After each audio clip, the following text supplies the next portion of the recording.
হুটহাট করে প্ল্যানিং, হুটহাট করে সব কিছুই কেন যেন অনেক সুন্দর মনে হয়।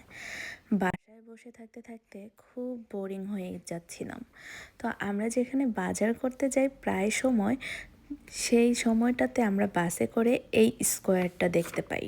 তো ভাবলাম যে কেন না বাচ্চা কাচ্চা নিয়ে আজকে হুটহাট প্ল্যানিং করেই চলে যাই সেখানে। নাশুও ঘরের ভিতর থাকতে থাকতে খুব বোরিং হয়ে যায়, খুব বেশি বোরিং হয়ে যায়। সেই কারণে ইয়সরো নাশুয়া দুইজনকে নিয়েই চলে গেলাম সেই স্কোয়ারটাতে।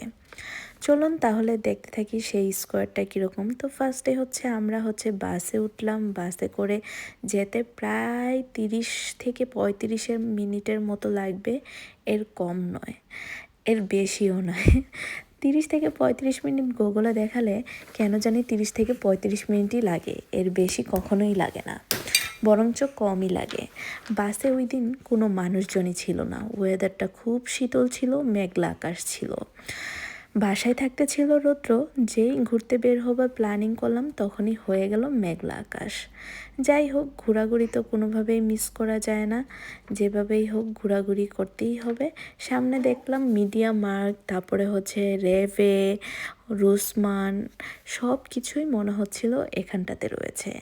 শপিং করার জন্য একটা বেস্ট প্লেস, যেখানে সব কিছু পাওয়া যায় একসাথে, আর সব আইটেমের জিনিস রয়েছে, সুপার শপ রয়েছে, আর কি লাগে। যাই হোক, বেশ খোলামেলা ছিল জায়গাটা, আশেপাশে পাখির কিচিরমিচির আওয়াজ ছিল। তো এই স্কোয়ারটা বোনেনপ্লাটস হল, বার্লিন জেলার গেজনবর্নের একটি স্কোয়ার।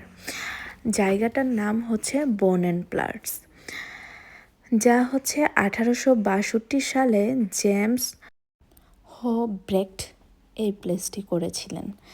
যাই হোক, আকাশটা বেশ মেঘলা, দেখতেই পাচ্ছেন, একদম কি বলবো আর, মনে হচ্ছে ঝুম বৃষ্টি নেমে যাবে। রাস্তার নামটি পুরাতন গেজনবর্নের নামে স্মরণে, যেটা বলেইছিলাম। যাই হোক, সামনে যে লোহার একটা ঝর্ণা দেখতে পাচ্ছেন, এইটা 1701 সালে বর্তমানে ব্যাড স্ট্রেসে 39 আবিষ্কার হয়েছিল, যা পরবর্তীতে ফিড্রেসেস গেজনবর্নে পরিণত হয় এবং পরে যথাক্রমে লুইসেনবাদ এবং কন্ট্রেক্সট মারিয়ানবাদ নামকরণ করা হয়। এই ঝর্ণাটির দিকে যাওয়ার রাস্তাগুলোর নাম ছিল ব্যাড স্ট্রেসে এবং বুনেনস্ট্রেসে। 1949 সালে স্কোয়ারটি পুনরুদ্ধার করা হয়েছিল।